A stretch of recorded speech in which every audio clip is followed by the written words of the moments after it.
In 1884, Cheyenne, a woman's worth, was measured in sons, but Taylor Jenkins offered only silence in the nursery. Branded barren and divorced by her wealthy husband, she stood shivering on a snowy platform, ready to let the freezing wind end her shame. She possessed no money, no family, and absolutely no hope. Suddenly, a massive shadow blocked the sun. Care's throat, a rugged mountain man, smelling of pine resin and old blood, loomed over her. He didn't offer romance or gold. Instead, he made a shocking proposition. I don't care what the doctors say.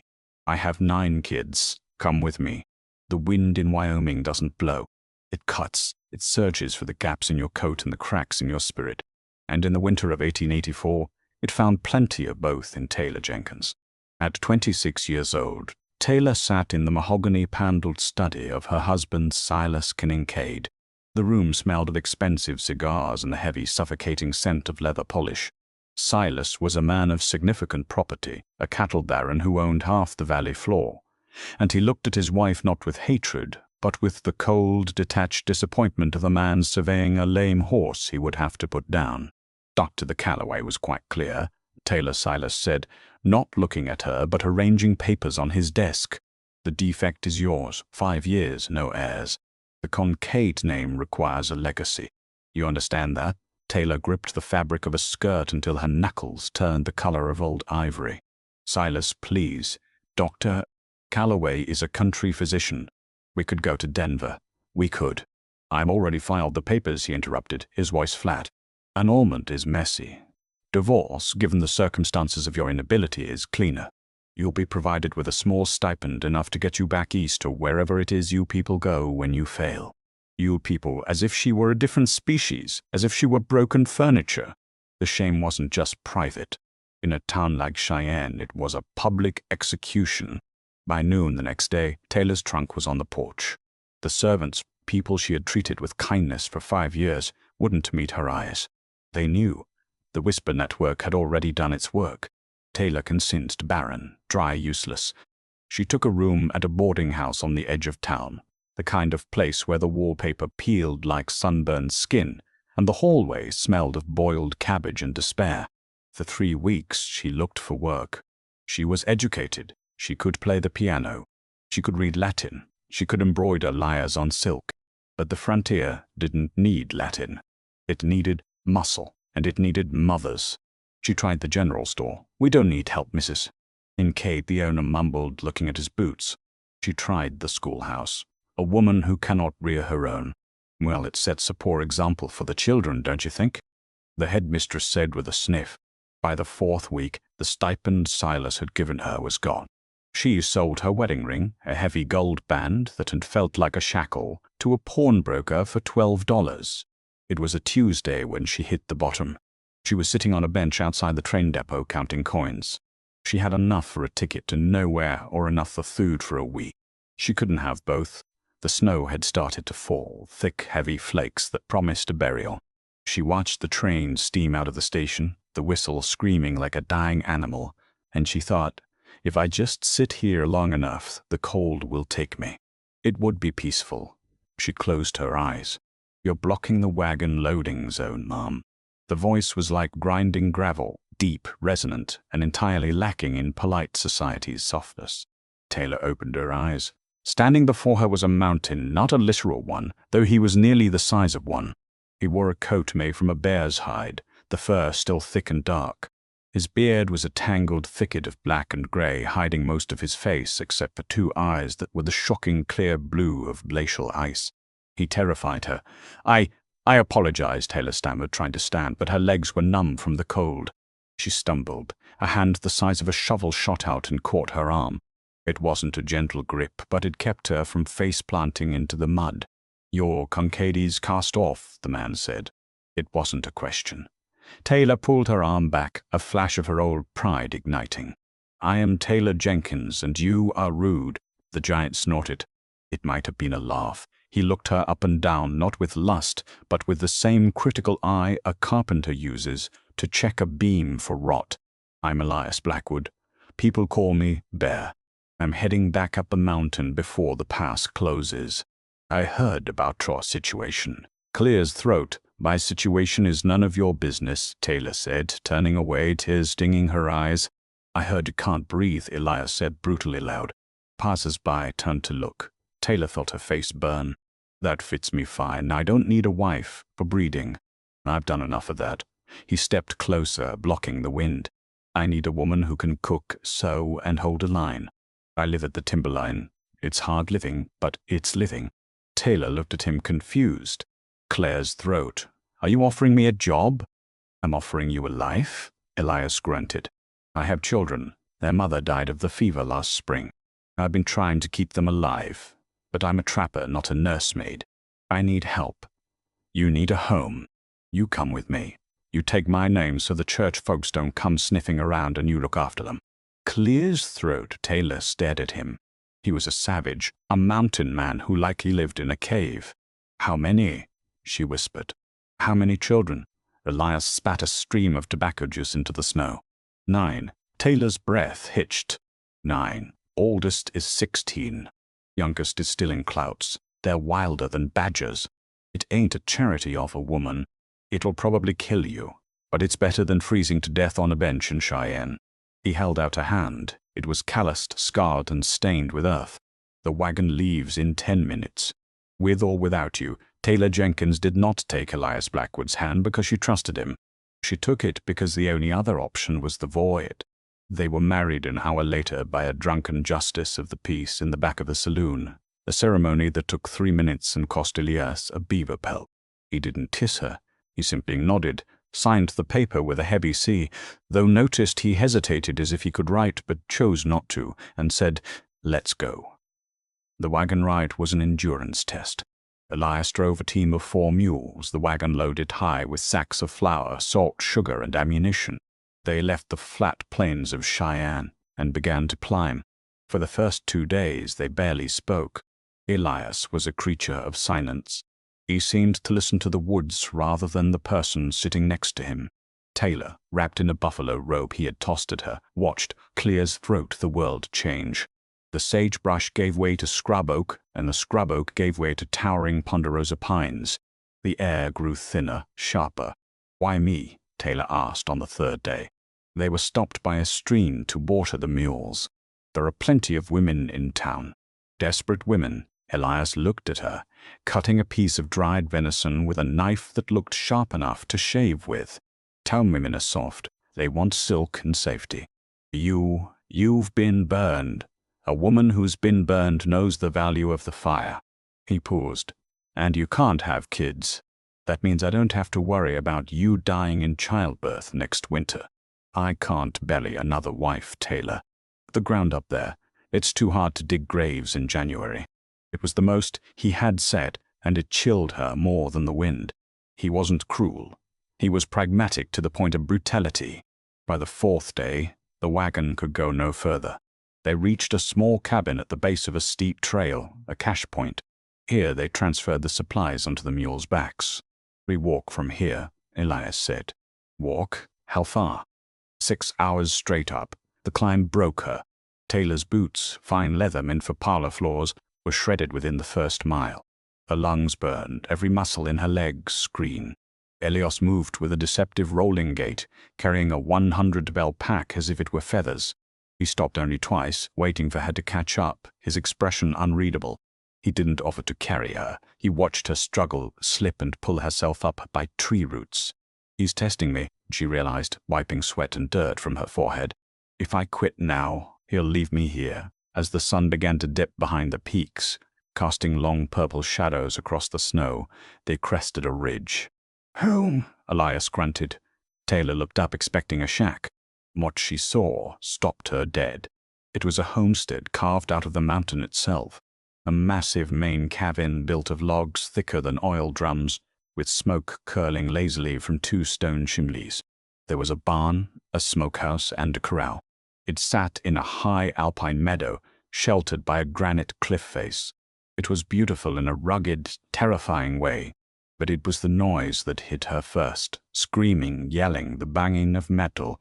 Stay behind me, Elias warned, unlatching the gate. They don't take kindly to strangers. The moment they stepped into the yard, the chaos paused. 9 figures emerged from the shadows, the barn and the porch. They were a ragged, feral army. Their clothes were patches held together by dirt. Their hair was matted. A tall boy, broad-shouldered like his father, stepped forward. He held a splitting axe in his hand. This was Jedediah, the eldest, 16. His eyes were dark and hostile. Next to him was a girl who looked like she had been dragged through a briar patch. Martha, 15. She held a baby on her hip, a toddler clinging to her leg. Then the rest filled in the gaps. Samuel, 13, with a slingshot. Ruth, 11, staring at the ground. The twins, Silas and Simon, 8, who looked like identical mud demons. Mary, 6, hiding behind a rain barrel. Esther, 4, sucking her thumb. And the baby Job, 1, who began to wail. Jedediah said, his voice cracking. He didn't look at Taylor. You brought supplies. Supplies? Elias said, his voice booming across the yard. And her wife. Silence descended. It was heavier than the snow. Martha stepped forward, her face twisting into a snare that looked too old for her young face. We don't need a wife. We don't need her. You'll mind your tongue, go. Elias growled. This is Taylor. She's your mother now. She ain't my mother, Samuel shouted, spitting on the ground near Taylor's ruined boots. Our ma is in the ground. This is just some town you bought. Elias moved faster than a man his size should. He backhanded Samuel, not hard enough to injure, but hard enough to knock the defiance out of him. The boy stumbled back, clutching his cheek. She is your mother, Elias repeated, his voice dropping to a dangerous whisper. And you will treat her with respect. Now get the mules unloaded, all of you. The children scattered like frightened birds, but their eyes remained fixed on Taylor. They were eyes filled with grief, rage, and a terrifying intelligence. Elias turned to Taylor. Welcome home, Mrs. Claire's throat. Blackwood. Don't expect them to love you. Just try to keep them from burning the house down. He walked toward the barn, leaving her standing alone in the yard, surrounded by 9 pairs of eyes, watching her from the cracks in the cabin logs. Taylor shivered. She had survived the rejection of her husband and the climb up the mountain, but looking at the dark windows of the cabin, she realized the real trial was just beginning. She wasn't just a stepmother. She was an invader in a kingdom of grief. The first week was a war of attrition. The interior of the cabin was cavernous but filthy. It smelled of unwashed bodies, wood smoke, and rotting vegetables. There was no woman's touch here, only the bare minimum required for survival. Taylor was given a small room off the kitchen. Elias slept in the loft with the boys. The girls slept in the main room near the hearth. On her first morning, Taylor woke before dawn to make breakfast. She found the flour sack slit open, the white powder dumped all over the floor. Who did this? She asked, her voice trembling as, clear as throat, the children filed in for food. Rats, Jedediah said, staring straight ahead as he sharpened his knife at the table. Big rats, the twins giggled. Taylor swept up the flour, salvaged what she could, and made biscuits. They were gritty with dust. The children ate them, but they glared at her with every bite. She tried to wash their clothes. She boiled water in the great copper tub and called for Mary and Esther. Come here, little ones. Let's get you clean. They screamed as if she were dipping them in acid. Martha stormed in, snatching Esther away. Leave them alone. You don't know how to do it. You'll drown them. I am trying to help, Taylor cried, frustration boiling over. We don't want your help, Martha yelled back. We want you to leave. Pa only brought you here because he's tired of cooking. You're just a servant, a barren, useless servant. The word struck Taylor like a physical blow. Barren. They knew. Elias must have told them, or perhaps they had listened through the thin walls. That night, Taylor lay in her narrow cot, listening to the wind howl. She felt utterly alone. She missed the silence of her old life, even if it was lonely. Here the loneliness was loud. Bust! It was aggressive. But Taylor Jenkins possessed a spine of steel that Silas Kincaid had never noticed. She stopped trying to be their mother. She started being their general. The turning point of the first month came with the twins, Silas and Simon. They were 8 years old and possessed the energy of a tornado. They had taken to putting burrs in Taylor's laundry and stealing her hairpins. One afternoon, Taylor caught Simon trying to loosen the saddle girth on Elias's horse, a prank that could have gotten Elias killed. Taylor didn't yell. She didn't run to Elias. She grabbed Simon by the back of his shirt, hauled him into the kitchen, and sat him on a stool. She looked him in the eye. "You want to hurt your father?" she asked, her voice icy calm. "No," Simon cried, terrified by her sudden coldness. "That saddle slips. The horse spooks. Your father falls. Maybe he breaks a leg. Maybe he hits his head. Who feeds you then?" "To Dolia. He can't shoot like you're poor yet. You starve. Is that what you want?" Simon's lip trembled. "No." "Then stop acting like a fool," she hissed. "I don't care if you hate me, but you will not endanger this family. Do you understand?" Simon nodded wide-eyed. He had expected a beating or a scolding. He hadn't expected the cold logic of survival. He ran out, and from that day on, the twins gave her a wide berth. It wasn't respect, but it was caution. However, the real danger wasn't the children's pranks. It was the mountain itself. Winter truly arrived in November.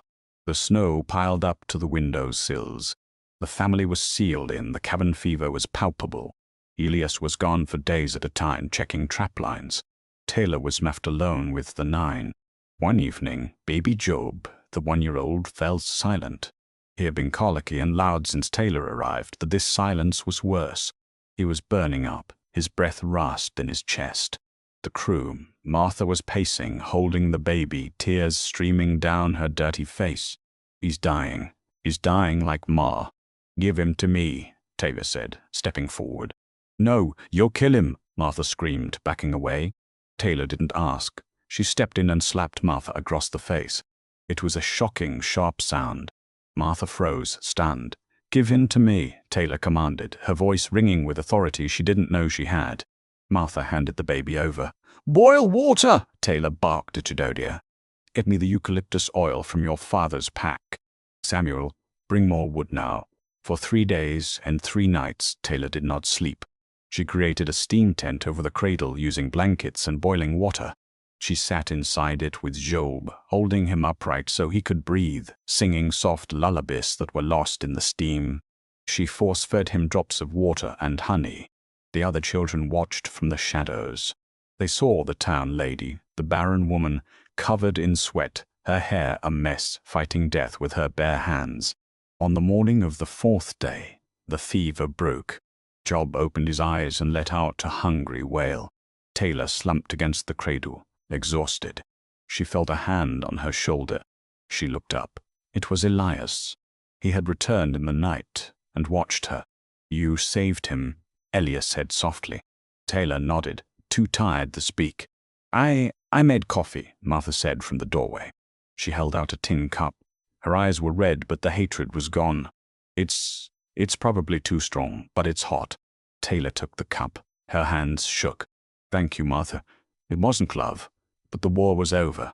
The occupation had begun. Spring in the Rockies does not arrive.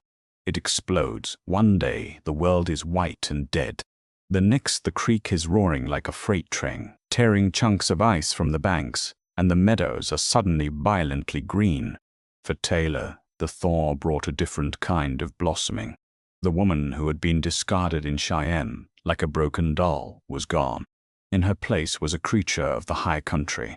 Her skin, once the pale translucence of bone china, was now burnished by the wind and sun to a golden brown. Her hands, once soft enough to snag on silk, were calloused and scarred from chopping kindling and scrubbing wool. She had earned her place not with words but with grit. The children had ceased their guerrilla war against her. It happened slowly. It started with Job ceasing to cry the moment she picked him up. Then Mary and Esther began following her around the garden like ducklings, asking the names of flowers. Even the twins, Silas and Simon, stopped putting spiders in her boots after she taught them how to make hard-tack candy from molasses and snow. But the older ones, Jedediah and Martha, remained a fortress.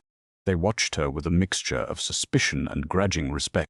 They were waiting for her to leave. Every time Elias went to town for supplies, Taylor saw the tension in their shoulders. Is she going back? Is she going to leave us like the others said she would? Taylor never went back. One evening in late May, the true test of her transformation arrived. Elias was away, tracking a roe cougar that had taken a calf. The sun had dipped below the granite peaks, painting the sky in bruises of purple and red. Taylor was in the yard hanging the last of the winter quilts to air out. The air was still too. Suddenly the horses in the corral screamed. It wasn't a normal whinny, it was the sound of primal terror. Taylor dropped the quilt and ran towards the house, grabbing the Winchester repeating rifle Elias kept by the door. She had practiced with it, much to Jedediah's amusement, wasting rounds on tree stumps until her shoulder was black and blue. "Stay inside," she yelled at the younger children, slamming the heavy oak door. "Martha, bar it!" She ran to the corral. In the twilight, she saw it. A grizzly bear, gaunt from hibernation and desperate with hunger, had smashed through the rail fence. It was swiping at the panicked horses, its claws tearing deep gouges into the flank of the led mare. Jedediah was there holding a pitchfork, looking small and terrified against the $1,000 monster. "Get back, Jed," Taylor screamed. The bear turned. It rose on its hind legs, towering 8 feet tall, a wall of matted fur and muscle. It roared, a sound that vibrated in Taylor's chest cavity. It swiped at Jedediah, shattering the pitchfork handle and sending the boy flying into the mud. The bear dropped to all fours and charged the fallen boy. Taylor didn't think. She didn't calculate. She racked the lever of the Winchester. Breathe, squeeze, squeeze. Don't yank. Elias's voice in her head.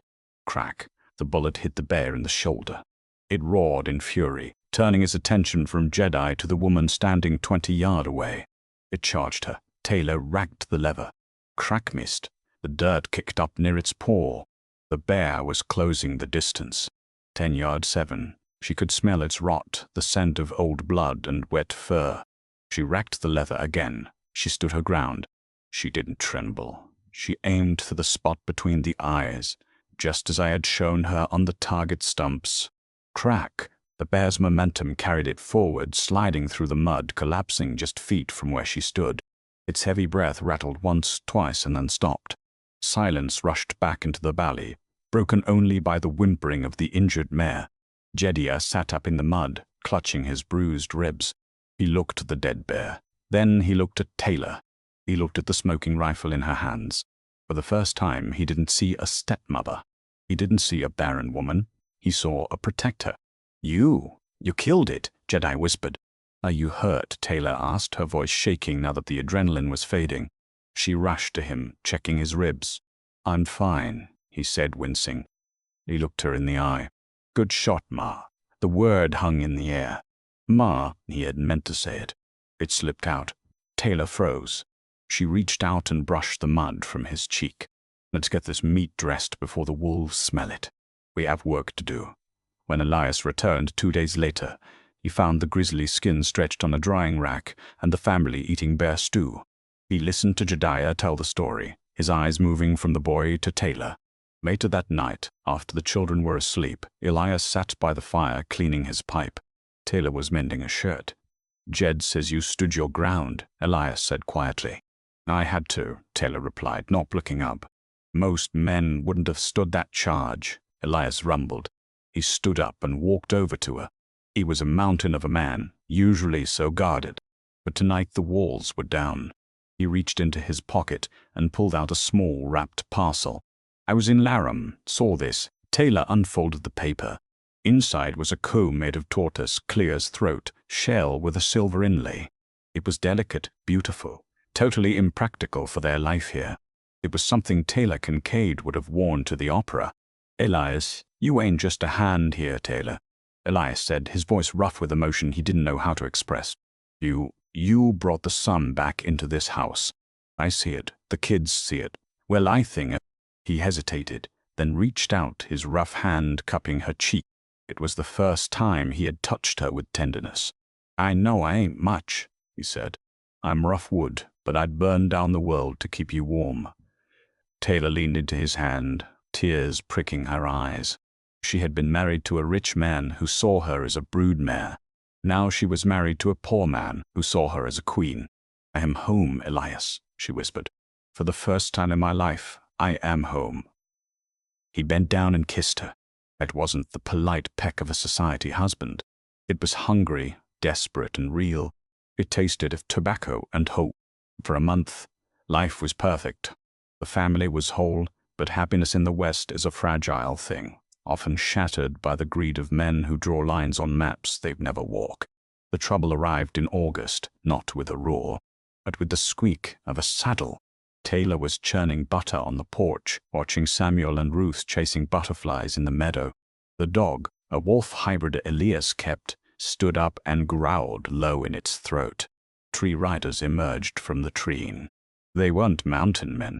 They wore dusters, bowler hats, and the kind of clean, polished holsters that belonged to hired guns, not hunters. Elias was in the barn.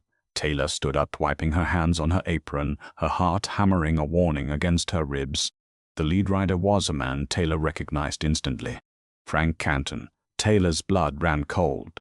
Frank Canton was a name whispered with dread in Wyoming.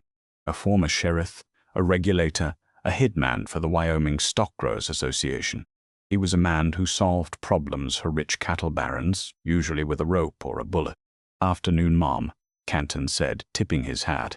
His eyes were dead like shark eyes. "Is the squatter about? This is East Blackwood's land," Taylor said, her voice steady despite her fear. "He is no squatter. He has a deed. Deeds get lost, lines get redrawn." Canton smiled without warmth, especially when Silas Kincaid buys the water rights to the entire Upper Valley. The name hit Taylor like a physical blow. Silas. My husband. My ex-husband sent you." Canton raised an eyebrow. "Well, now I heard the rumor, but I didn't believe it." Taylor Kincaid playing house in the mud with a savage. Silas will be amused. "Get off my land." A voice boomed. Elias stood at the barn door. He held his buffalo rifle, the heavy Sharps .50 caliber. Big 50. He didn't aim it, but the threat was clear. "Blackwood." Canton nodded, unbothered. "I'm here to give you notice. The Kincaid Cattle Company has filed a claim on this water source. You're damming the creek that feeds the lower pastures. You have 2 weeks to vacate. We'll pay you $50 for the improvements." "I've been here 10 years, Elias growled. "I filed my claim with the land office in '74. "Like I said," Canton smirked. "Paperwork gets lost. Judge P.B. Miller in Cheyenne has already signed the eviction order. He's a good friend of Mr. Kincaid." "I ain't moving," Elias said, "and if you come back, bring a coffin." Canton's smile vanished. He looked at Elias, then at Taylor, then at the children peeking from the cabin windows. 2 weeks, Blackwood. After that, we burn you out. It's legal. Don't make me kill you in front of your family." He turned his horse and rode off, his men following. The silence they left behind was suffocating. "Silas," Taylor whispered, clutching the porch railing. He found out I was happy." Elias walked over to her. His face was dark. "He wants the water. The drought down below is bad this year. This creek is the only thing keeping his herd alive." "He'll kill us, Elias," Taylor said, grabbing his arm. "You know who Canton is. He's a butcher." "I know," Elias said. "We can't fight the law. Judge Miller is crooked as a dog's hind leg." "Then we leave?" Taylor asked, her heart breaking. "We go higher." Elias looked at the cabin he had built with his own hands. He looked at the grave of his first wife on the hill. "No," he said softly. "I'm done running. I ran from the war. I ran from the fever. I ain't running from a soft-handed coward like Silas Kincaid." He looked at Taylor. "But you should take the kids. Take them to the mission in Lander. You'll be safe there. I am your wife," Taylor said, her voice hardening. "We stay, we fight." Elias looked at her, searching for fear, finding only resolve. He nodded. "Then we fortify." The next 2 weeks were a frenzy of preparation. The cabin became a fortress. They shuttered the windows with thick oak planks, leaving only firing slits. They filled barrels with water in case of fire. They dug a trench around the porch. Taylor taught the older children how to load magazines. Martha and Ruth melted lead to cast bullets. Jedediah sharpened every blade in the house. Even little Simon helped by gathering rocks for throwing piles. On the 14th day, the sun rose red and angry. "They're coming," Elias said from his lookout on the roof. It wasn't 3 riders this time. It was 12. They rode up the trail, a cloud of dust announcing their arrival. Leading them was Frank Canton, and beside him on a white stallion that looked ridiculous in the rugged terrain was Silas Kincaid. Taylor watched through a firing slit. Silas looked older, fatter. He wore a suit, sweating in the heat. Blackwood, Canton shouted. Time's up. Turn around, Elias shouted back. This is private property. Fire the roof, Canton ordered. One of the men lit a torch and threw it. It landed on the sod roof, smoldering but not catching. Elias had soaked the sod with water that morning. Shoot the horses. Silas screamed, his face red. Kill his stock. Gunfire erupted. The world dissolved into chaos. Bullets hammered the logs of the cabin, sending splinters flying like shrapnel. Keep your heads down, Elias warned, firing the big 50. The boom was deafening. One of Canton's men flew backward off his horse, his shoulder shattered. Taylor was on her knees, reloading rifles. Here she shoved a Winchester into Jedediah's hands. Don't shoot, unless you have a target. Don't waste ammo. They're flanking us, Martha yelled from the back window. 2 of them are coming around the barn. Claire's throat. Taylor grabbed a shotgun. I've got the back. She ran to the kitchen window. 2 men were creeping toward the door with kerosene cans. Taylor didn't hesitate. She shoved the barrel through the slit and pulled the trigger. The buckshot tore up the ground at their feet. They scrambled back, dropping the cans, but there were too many of them. They're rushing the porch, Elias yelled. He stood up to get a better angle. Crack, a shot from the ridge. A sniper they hadn't seen caught Elias in the chest. He spun around, dropping the rifle, and fell heavily onto the floorboards. Jedediah screamed. Elias. Taylor dropped her gun and crawled to him. Blood was bubbling from a hole in his lung. His face was gray. Hold! Hold the line, he wheezed, grabbing Taylor's hand. His grip was weak. Outside, the shooting stopped. Blackwood, Silas Kincaid's voice drifted in. I saw you go down. Send out Taylor, and I'll let the brats live. I want my wife back, and I want this land. Taylor looked at Elias, bleeding out on the floor. She looked at the 9 terrified children huddled in the corners. Jedediah was crying, holding his father's hand. A cold, terrible fury rose in Taylor. It wasn't the anger of a rejected woman. It was the rage of a mother wolf. She stood up. She wiped Elias's blood from her hands onto her buckskin skirt. Jed, she said, her voice calm and deadly. Keep pressure on that wound. If he dies, you don't stop pressing. What are you doing? Martha cried. Taylor walked to the wall and took down Elias's heavy revolver. She checked the cylinder. 6 rounds. I'm going to end this, she said. She walked to the heavy oak door and unbarred it. Taylor, no, Jedi shouted. Taylor Jenkins kicked the door open and stepped out onto the porch. The gunfire ceased. The men in the yard looked up, surprised to see a woman standing there, covered in blood, holding a Colt .45. Silas Kincaid sat on his horse 20 yards away. He smiled, a smug, victorious smile. There she is. Silas laughed. You look like a savage, Taylor. Look at you. Disgusting. Come here. We'll get you cleaned up. Taylor raised the gun. I am not Taylor Kincaid, she called out, her voice ringing off the canyon walls. I am Taylor Blackwood, and you have trespassed in my home. Don't be a fool, girl, Canton warned, his hand drifting to his gun. Put it down. You want my husband's land, Silas? Taylor shouted, her eyes locking onto her ex-husband. You want to take the food from these children's mouths? You want to measure your worth in acres? She cocked the hammer. Measure it in lead. Silas's eyes widened. Taylor, you don't have the bang. The sound of the gunshot slapped against the canyon walls, echoing like a thunder crack. Silas Kincaid didn't fall. He screamed. He clutched his right hand, the one holding his revolver. Taylor's bullet hadn't killed him. It had shattered the ivory grip of his pistol and taken 2 of his fingers with it. He dropped the gun into the dust, doubling over, his face draining of color. She shot me. The crazy witch shot me, Silas shrieked, sounding less like a cattle baron than more like a frightened child. Crank Canton, the hired killer, stared at Taylor. He didn't reach for his gun. He looked at the woman standing alone on the porch, smoke drifting from the barrel of the Colt .45, her face a mask of cold fury. He looked at Silas, blubbering in the dirt. Kill her, Silas screamed at his men. Kill them all! Burn it down! Canton's men raised their rifles. Taylor didn't flinch. She cocked the hammer again. She had 5 rounds left. She would take 5 of them with her. But before a trigger could be pulled, a sound came from the barn loft. A high, piercing whistle. Jedediah. Suddenly, the hay doors of the barn flew open. Samuel, 13, and Martha, 15, were there lying prone. They had the high ground. They had Elias's shotgun and a hunting rifle. From the rocks above the canyon, rocks began to fall. The twins, Silas and Simon, had triggered their trap. A landslide of boulders and shale rained down on the path behind the riders, cutting off their easy retreat. The horses panicked, rearing and bucking. "We have you flanked," Jedediah's voice cracked. But it was loud enough. "Drop your guns or we shoot the horses out from under you." Canton looked up at the barn. He looked at the landslide. He looked at Taylor, who hadn't moved an inch. He laughed, a dry, rasping sound. "You didn't say she had an army, Kincaid," Canton said, shaking his head. "Shoot them," Silas wailed, clutching his bleeding hand. "No," Canton said. He holstered his gun. "I get paid to fight range wars, Kincaid. I don't get paid to slaughter women and children who fight like Apaches.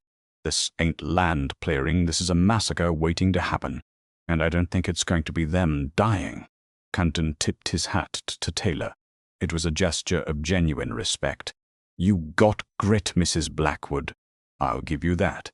He turned his horse. "Boys, let's ride. The contract is buoyed. You can't leave me," Silas shouted, scrambling after them as his horse bolted. "I paid you. You paid for a cleanup," Canton called back.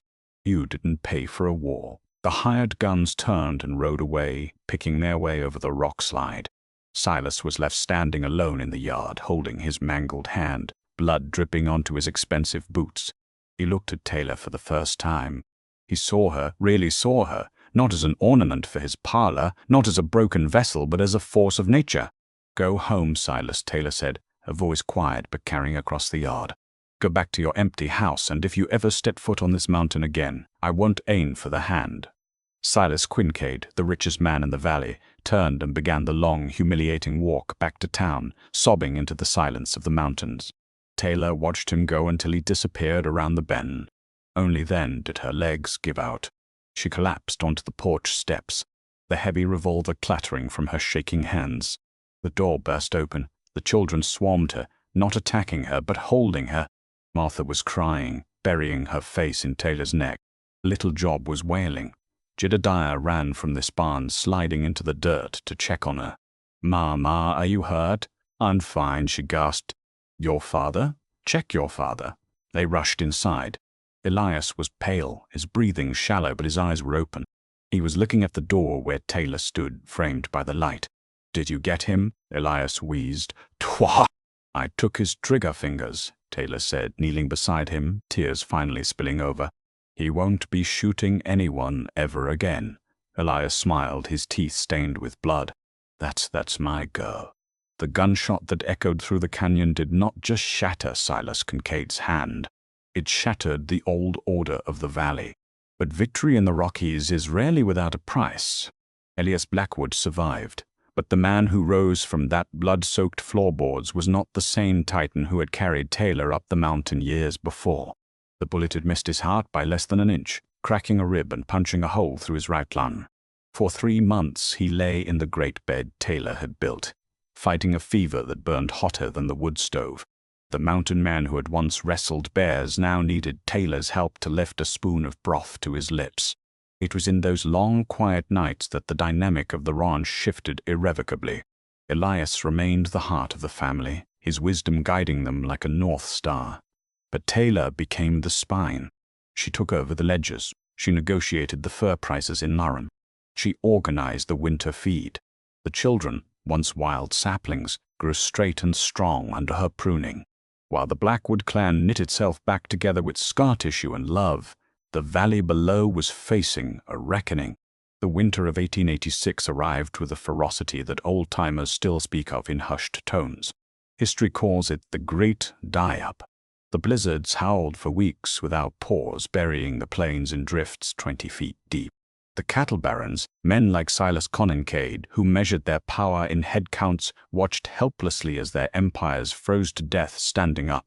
Silas Kincaid had overstocked the range, blinded by greed and his obsession with the water rights he couldn't steal.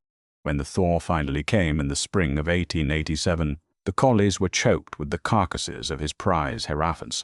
He had lost everything. His banknotes were called in. His mansion, the symbol of his arrogance, was seized. Silas died 3 years later in 1899. He was found in a rented room above a saloon in Cheyenne, clutching a bottle of cheap whiskey. The official report listed pneumonia, but the town gossips knew better. He died of a broken spirit, a man who had spent his life accumulating things and discarding people only to find that in the end things cannot hold your hand while you die. When his will was read, it was a hollow document. He had no heirs, no legacy, and not a single soul to weep for him. Upon the timberline, however, the Blackwood hearth was roaring. Life had settled into a rhythm of hard work and deep contentment.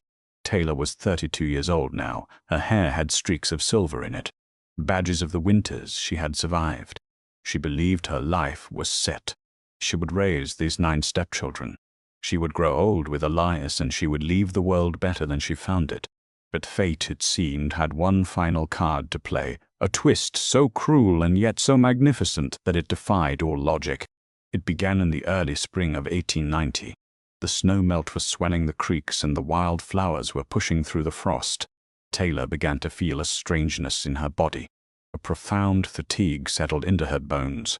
Mornings brought a wave of nausea that sent her retching into the wash basin. Her abdomen felt tender, swollen. Fear, cold and sharp, pierced her heart. She remembered her aunt dying of a growth in the stomach. A slow, agonizing wasting away. Not now, Taylor prayed. Not when we are finally safe. She hid it from weeks, not wanting to burden him. But when she fainted in the garden while turning soil, Martha, now a sharp-eyed young woman of 18, insisted. "You're going to town, Ma," Martha said, her voice leaving no room for argument. "And Dodia is taking you." The ride to Cheyenne was grueling. Taylor sat in the wagon, her hand resting on her stomach, making her peace with God. She prepared herself to hear the word cancer. She prepared herself to say goodbye. She visited the office of Dr. Ambrosa, a new physician from Boston, who had brought modern instruments and a brisk scientific manner to the frontier. He did not know her history. He did not know she was the barren woman of Cheyenne. He examined her for a long time, his face unreadable. He pressed on her abdomen, listened with a stethoscope, and asked questions about her cycles. Finally, he sat back and wiped his spectacles with a handkerchief. "Mrs. Blackwood," he said gravely, "you said you have been feeling this way for 3 months. "Yes, doctor," Taylor whispered, gripping her reticule until her knuckles turned white. Is it a tumor? How long do I have?" Dr. Ambrose blinked. Then a small, confused smile touched his lips. "A tumor? Good heavens, no." He leaned forward, resting his hands on his desk. "Mrs. Blackwood, you are approximately 5 months pregnant." The room went silent. The ticking of the grandfather clock in a corner sounded like hammer strikes. The air left Taylor's lungs. That is impossible," she stammered, her voice trembling. "I am barren. My first husband. We tried for 5 years. Dr. Calloway, the old physician here, he said I was defective. He said my womb was dried up." Dr. Ambrose scoffed, the sound of pure professional disdain. Calloway was a horse doctor who barely, clears throat, knew anatomy. "And your first husband, I would wager my medical license. The defect lay with him, not you. It is far more common than men like to admit. Low motility perhaps, but you, my dear, you are perfectly healthy. In fact, the heartbeat is as strong as a drum." Taylor walked out of the clinic and into the blinding sunlight of the street. She stood there amidst the dust and the noise of carriages and placed both hands on her belly. She felt it then, a flutter, not a growth, not death, life. She laughed. It started as a chuckle and grew into a sob of pure, overwhelming irony. The woman cast out for being empty was in fact carrying life. The man who had shamed her was the broken one all along. The journey back up the mountain felt like flying. When they arrived, Elias was sitting on the porch whittling a piece of cedar. He looked up, seeing the tear tracks on her face, and dropped his knife. He limped toward her, terror in his eyes. "Taylor, what is it? Is it bad?"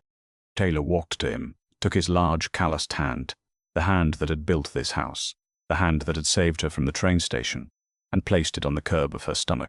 "It's not bad, Elias," she choked out. "It's a boy or a girl, but it's ours." Elias Blackwood, the mountain of a man who had taken a bullet without crying out, crumbled.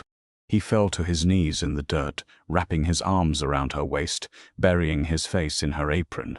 He wept with a raw, primal joy that shook his great shoulders. The children, Jedediah, Martha, the twins, all of them gathered around, realizing that the miracle wasn't just survival. It was continuity. That winter, in the midst of a howling storm, Taylor gave birth. It was a difficult labor, but Taylor fought for the child just as she had fought for everything else. When the baby finally cried, a lusty, angry wail that competed with the wind, the cabin erupted in cheers. It was a boy. They named him Silas. The name shocked the town when they heard it. Why name the son after the monster who had tried to destroy them? But Taylor knew why. It wasn't an honor. It was a reclamation. She took the name of the man who said she was nothing, and she gave it to a boy who meant everything. It was the ultimate victory, to take the symbol of her rejection and turn it into the symbol of her triumph. The Blackwood family didn't just survive. They became a dynasty that shaped Wyoming. Jedediah went on to study law. He became a state senator, a fierce advocate who spent his career fighting for the land rights of small homesteaders against the cattle barons. Martha, inspired by the night Taylor saved baby Job, defied every convention of the time to become the first female doctor in Laram County. The twins, Silas and Simon, founded a construction company that built the first paved roads through the pass. And young Silas, the miracle baby, never left the mountain. He took over the ranch, expanding it not with guns but with sustainable farming and wisdom passed down from his father.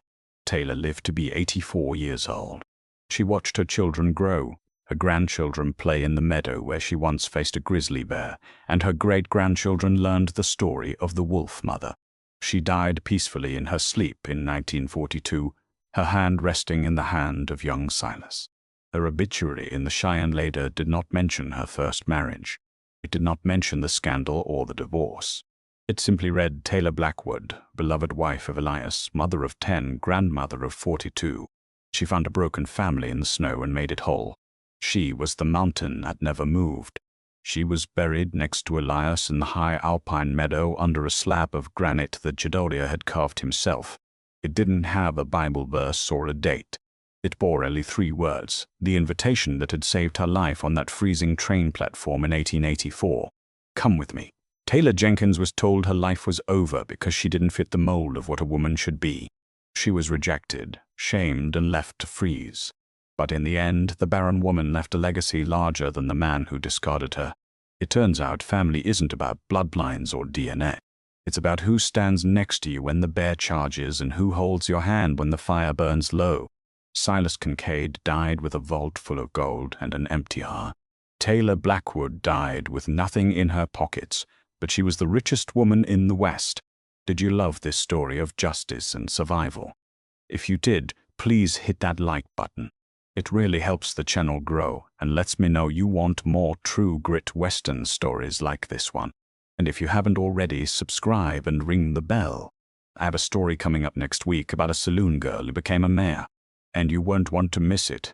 Share this video with someone who needs to be reminded that sometimes when you think your life is over, it's actually just beginning. Thanks for listening, and I'll see you on the